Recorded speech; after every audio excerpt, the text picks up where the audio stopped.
तुम्हाला विश्वास नाही बसणार, ही बिस्किटं मी गव्हाच्या पिठापासून बनवलेली आहेत. अतिशय खुसखुशीत आणि छान होतात. नमस्ते. प्रिया झोम रेसिपीजमध्ये आपलं स्वागत आहे. आज आपण मैदा बिलकुलही न वापरता अतिशय पौष्टिक अशी बिस्किटं बनवणार आहोत. कशी बनवायची ते दाखवते. इथे मी अर्धी वाटी बारीक रवा घेतलेला आहे. तो मिक्सरच्या जारमध्ये घालायचा. अर्धी वाटी बारीक रव्याला अर्धी वाटी साखर घेतलेली आहे. ती सुद्धा जारमध्ये घालून हे दोन्ही एकत्र मिक्स करून काढायचं, म्हणजे फिरवून घ्यायचं मिक्सरमधून. मिक्सरमधून फिरवून घेतल्यानंतर हे मिश्रण जे आहे ते एका बाउलमध्ये काढून घ्यायचं. एका बाउलमध्ये हे काढल्यानंतर हे पूर्ण मिश्रण एक वाटीचं तयार झालं. अर्धी वाटी रवा आणि अर्धी वाटी साखर. आता ह्याला बरोबर एक वाटी आपल्याला गव्हाचं पीठ घ्यायचंय. मग इथे एक वाटी गव्हाचं पीठ याच्यामध्ये घालून घ्यायचं. गव्हाचं पीठ घालून झाल्यानंतर मग याच्यामध्ये 2 मोठे चमचे साजूक तूप घालायचं. आता इथे मी पातळ करून घेतलेलं नाहीये, हे तूप घट्ट आहे. त्यामुळे 2 मोठे चमचे घातले. तुम्ही जर पातळ करून घेतलात तर तुम्ही 3 चमचे घाला. आता हे तूप घालून झाल्यानंतर एक छान टेस्ट यावी, छान सुगंध यावा म्हणून अर्धा चमचा इथे वेलदोड्याची पूड घालून घेतलेली आहे.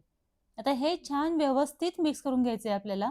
एक 2 ते 3 मिनिटं तरी व्यवस्थित छान सगळं मिक्स झालं पाहिजे असं बघायचं. तूप जे आहे ना, त्याचं बाइंडिंग एकदम व्यवस्थित झालं पाहिजे, व्यवस्थित सगळं ह्याच्यामध्ये मिक्स झालं पाहिजे. आता हे झाल्यानंतर मग दुधामध्ये आपल्याला हे भिजवायचंय. दूध अगदी थोडं-थोडं करून घालायचं, फार जास्त घालायचं नाही. कारण की ह्याच्यात साखर आहे ना, ती विरघळून त्याचा चिकटपणा तयार होतो. त्यामुळे फार जास्त दूध घालायचं नाही, नाहीतर एकदम पातळ असं पीठ तयार होऊन जाईल. त्यामुळे अगदी सावकाशीने अगदी 2-2 चमचे दूध घालून तुम्ही कणिक मळून घ्या. कारण की खूप जास्त चिकट नको व्हायला एकदमच. हे बघा मी घालते ना, अगदी असंच थोडं-थोडं दूध घालायचं. इथे फार घाई करायची नाही. कणिक मळतानाच अगदी व्यवस्थित मळून घ्यायचं. म्हणजे कसं होतं, की जास्त दूध घातलं तर ते चिकटपणा होईल आणि आपल्याला मळता येणार नाही. त्यामुळे मी मळते ना, अगदी या पद्धतीने तुम्ही थोडं-थोडं दूध घालून हे कणिक मळून घ्या. बनवायला अतिशय सोपी आहेत ही बिस्किटं. फार वेळ लागत नाही. अगदी अर्ध्या तासामध्ये तुम्ही बनवून तयार करता आणि एकदम ईझी आहेत बनवायला. फार इन्ग्रीडियंट्स पण लागत नाहीत आणि अतिशय पौष्टिक आहेत. हे बघा आता हे एवढ्या दुधामध्ये हे छान व्यवस्थित मळून गोळा तयार व्हायला लागला या पिठाचा. व्यवस्थित असा गोळा तयार झालेला आहे. म्हणजे साधारण दूध फक्त 7 ते 8 चमचे लागलेले आहे आपल्याला. फार जास्त काही दूध लागलं नाही. हे बघा व्यवस्थित असं हे कणिक मळलं गेलेलं आहे. पण हे अगदी शेवटी छान मळून घ्यायचं. हे बघा एवढं हे दूध उरलंय. म्हणजे साधारण 7 ते 8 चमचेच दूध फक्त ह्याला लागलेलं आहे आपल्याला. आता काय करायचं इथे काही आपल्याला रेस्ट करायला वगैरे ठेवायचं नाहीये हे कणिक. लगेचच तेल गरम करायला ठेवायचं आणि कणकेचा एक असा गोळा तयार करायचा.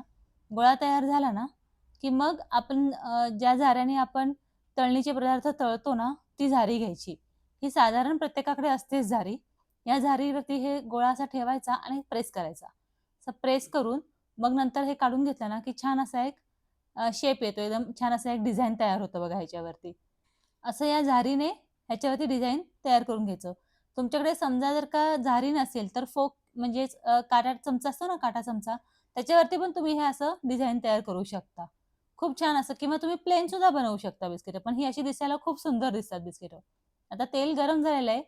इथे काय करायचंय गॅस पहिल्यांदा एकदम बारीक करायचा आणि ते तेल एकदम खूप जास्त गरम पण नाही करायचं, की बिस्किटं टाकल्यानंतर लगेचच ती लालच होतील, असंही गरम करायचं नाही. एकदम बारीक गॅसवरती थोडी-थोडी करून आपल्याला ही बिस्किटं तळून घ्यायची आहेत. कारण की काय आतमध्ये हे कच्चं राहायला नको, एकदम खुसखुशीत व्हायला पाहिजे. म्हणून बारीक गॅसवरतीच कंपल्सरी ही बिस्किटं तळून घ्यायची आहेत. आपण शंकरपाळे कसे तळतो, अगदी त्या पद्धतीने आपल्याला ही बिस्किटं तळून घ्यायची आहेत. हे बघा आता हळू ही ब्राउन व्हायला लागलेली आहेत. पण बारीक गॅसवर ठेवायचं. साधारण 2 ते 3 मिनिटं आपल्याला ही बिस्किटं बारीक गॅसवरती तळावी लागतात. तेव्हाच ही खुसखुशीत होतात. एकदमच तुम्ही जास्त गॅस मोठा ठेवलात ना, तर बिस्किटं वरून लाल होतील आणि आतून कच्ची राहतील. हे बघा किती परफेक्ट अशी ही बिस्किटं तयार झाली. अजून एकदा मी बाकीची पण बिस्किटं तळून घेतीये. बनवायला एकदम सोपी आहेत. फक्त ह्या ट्रिक्स लक्षात ठेवा, की गॅस मोठा नाही करायचा आणि कच्ची पण काढायची नाहीत बिस्किटं. व्यवस्थित तळून घ्यायची. खूप सुंदर होतात. एकदा नक्की ट्राय करा. रेसिपी आवडली असेल तर चॅनलला लाईक, शेअर आणि फॉलो करायला विसरू नका. ही अशी पौष्टिक बिस्किटं एकदा घरी नक्की बनवून बघा. खूप सुंदर होतात. बनवायला अतिशय सोपी आहेत आणि खायला तेवढीच छान लागतात.